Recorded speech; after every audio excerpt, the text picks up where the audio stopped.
Otílio, como fica o combate à corrupção? Você vê, por exemplo, essa semana no Supremo Tribunal Federal, compara o caso do Deltan com o caso do Collor, né? O Collor está sendo julgado por um processo, por problemas de 2014, de 2014 a 2017. Nós estamos aí há 7, 8 anos se arrastando. A gente tem o caso célebre do Maluf, foi condenado em tribunais, e aí recorre, vai. Finalmente foi condenado, depois de muitos anos, ao quê? Para ir para a prisão? Não. Em sua casa, em prisão domiciliar. E agora, essa semana, já foi liberado, foi extinto o problema. Esse tipo de situação, que é o que está em foco aqui, nessa nossa reflexão, é que esses tipos de práticas, de conduta, de comportamento do nosso judiciário põem em xeque o conceito de justiça e a fé do cidadão nessa justiça. Não é uma questão de derrubar o Supremo, de acabar com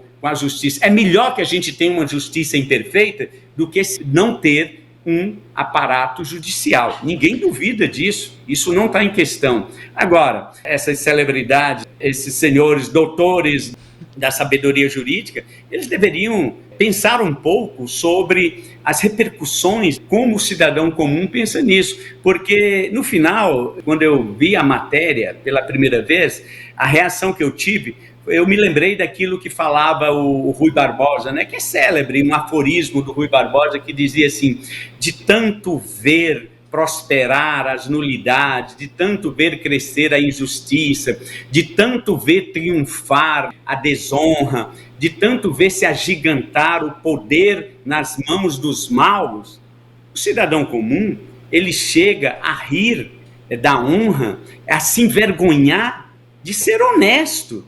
É mais ou menos isso que a gente vê. São tantos, assim, violações dos princípios, dos valores, esses senhores aí da justiça. É claro que eles sempre têm uma justificativa, é incrível, mas você lembra daquela operação Castelo de Areia, que foi célebre também por um probleminha ali técnico, um problema, pronto, desmoronou tudo, tudo foi anulado, tudo foi esquecido, não se fala mais, todos os crimes sumiram, desapareceram. Quer dizer, se a gente olha, se a gente resgata um pouco da nossa história, nós vamos encontrar sempre exemplos como esse, em que os poderosos continuam aí dominando, colocando seus interesses acima dos interesses da sociedade como um todo. É triste, a sensação que a gente fica é de tristeza, é de desânimo, é de descrédito. Se a gente para pensar, para refletir, nos dá assim, uma angústia de assistir tudo isso. É essa reação que a gente sente diante de fatos como esse que a gente viu acontecer. E pode esperar que vai vir mais chumbo. O próximo alvo é o Sérgio Moro. E aqui não tem essa de ficar achando que são super-heróis, são super-homens, não. Acontece que eles tiveram a coragem de enfrentar os poderosos e toda aquela estrutura corrupta, né, que estava instalada no Brasil naquele momento, e agora vai vir a reação, vai vir o troco. E quando você vê tantos crimes, e você vê aí o tráfico, você vê a bandidagem, a criminalidade, é claro que isso só persiste, né, porque existem algumas figuras isoladas do judiciário, do aparelho policial, do poder público, que estão envolvidos com esse tipo de situação. É claro que essas pessoas não se apresentam à luz do dia, mas não é possível, com a inteligência, a tecnologia que existe hoje, né? Se fosse em outros tempos, em outras épocas primitivas, mas com a tecnologia que existe hoje, né, para você fazer uma investigação, utilizando a inteligência, a tecnologia, a ciência, né, para identificar esses crimes, os autores, e você percebe que no Brasil não anda, não acontece, pura pesada, cara e ineficiente. Ouvi uma declaração do deputado Deltan Dallagnol que eu fiquei bastante, eu diria, confortado, porque quando alguém que, de fato, aplica a lei, e, como disse você, embora possa ter havido aqui ou ali uma interpretação menos assertiva, plena, no sentido do acerto, tem aquela história que vale a intenção. E as penas, o próprio atual presidente recebeu uma pena de 9 anos do Sérgio Moro, que lá no TRF4 os desembargadores elevaram para 12 anos. E já o Sérgio Cabral foram quase 400 anos. Esses senhores estão todos soltos, todos eles disseram que roubaram. Mas então eu ouvi do Dallagnol hoje, pela manhã, ele dizendo que a primeira coisa que fez foi ligar para a esposa dele, para perguntar se ela tinha comunicado para os filhos. E ela respondeu dizendo que sim, só que os filhos não estavam entendendo. Aí eu faço essa associação. Ele diz que vai continuar trabalhando pela mesma causa. Os agentes que combateram a corrupção estão sendo caçados, estão sendo transformados em criminosos, enquanto os criminosos estão recebendo, por meio de membros da Suprema Corte, o perdão de todos os crimes horrendos. O Marcola recebeu até o helicóptero utilizado para o crime de volta, né? Primeiro, não adianta cultivar muitas esperanças, ilusões. E o movimento da história, ele é pendular. Ele uma hora vai para um lado, outra hora vai para o outro, como se fosse assim, uma montanha russa, uma roda gigante. Uma hora você está em cima, outra hora você está embaixo. Como diziam os filósofos estoicos, tem coisas sobre as quais nós temos controle, tem coisas sobre as quais nós não temos controle.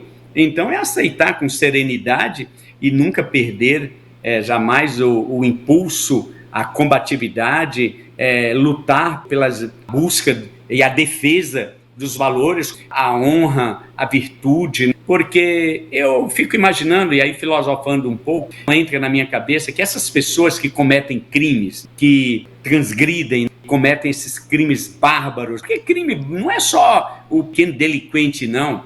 Os grandes bandidos mesmo são esses aí, que causam o maior mal à humanidade. Eu não consigo conceber que essas pessoas vivam em paz com a sua consciência, que durmam tranquilos, vão viver eternamente sendo assoberbados, atormentados pela sua consciência. Existe uma coisa que é a consciência humana. Independentemente de você ter sido educado ou não dentro desses princípios, desses valores, mas assim, hoje está demonstrado que assim, para a gente viver bem, para viver bem mesmo, você tem que cultivar a virtude, né? Que é a prática do bem, e não importa, e que essas outras coisas aí são acessórias, essas coisas materiais, poder, dinheiro, tudo isso daí é acessório. Agora, esperar, eu não tenho grandes ilusões, mas não desanimar, e dentro dos canais possíveis, como esse aqui, a gente está estimulando a reflexão, o debate, e talvez nesse trabalho de formiguinha, né? E de repente surge uma nova conjuntura ali mais na frente, favorável, e as coisas podem ir se encadeando e vir uma transformação. O ministro Marco Aurélio Mello disse que é importante estar atento. Em outras palavras, isso que você falou aí agora, que os atuais algozes, né, aqueles que estão fazendo esse tipo de brutalidade, precisam entender que o chicote pode mudar de mão, e geralmente muda de mão. Você já falou sobre isso. Eu queria apenas colocar um ponto e pedir para você falar sobre esse assunto. Todos os indicadores de emprego pioraram com Lula. Essa matéria está no Poder 360. O que você acha disso, Otílio? Em economia, né, as coisas elas acontecem bem lentamente, né? Como a gente já comentou aqui anteriormente, o que move a economia são as decisões de investimento. Quando existe um horizonte favorável, o empresário se sente otimista e ele olha para o futuro, ele toma a decisão de investir. Quando ele olha para frente e não vê essa perspectiva, ele não investe e aí não gera emprego, não gera renda e a economia pode cair numa depressão. O que sustenta o emprego, o que está por detrás da sustentação do emprego é a decisão do empresário investir. Se não houver investimento, não tem geração de capacidade produtiva, não tem geração de emprego, cai a renda e aí a gente entra numa espiral negativa. Eu fico um pouco ansioso, né, porque preocupado com esses indicadores, porque isso daí vai criando um efeito em cadeia negativo, né, que depois pode envolver outros segmentos. É preocupante esses números aí que você mostrou e isso deixa assim, uma certa preocupação no horizonte, né? A gente tem que ficar atento e torcer para que as coisas possam melhorar, né? Porque ninguém quer o pior, a gente quer que as coisas andem para frente. Em poucas palavras, seriam isso, né? É interessante a gente ficar acompanhando, porque não é da hora para outra que a economia desmorona, é lento. Então é ficar atento a esse movimento e a esses indicadores do emprego, da inflação, dos juros, do preço do dinheiro, porque essas coisas aí vão trazer impactos na nossa vida no futuro próximo, né?